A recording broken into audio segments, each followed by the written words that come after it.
Анасы даналықтың, жалғасы үлкендердің, иесі балалықтың, киесі сыр кеудемнің.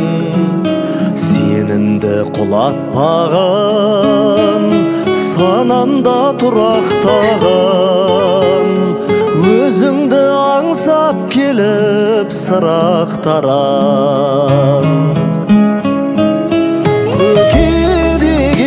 Көке деген, не деген ардақ төрең.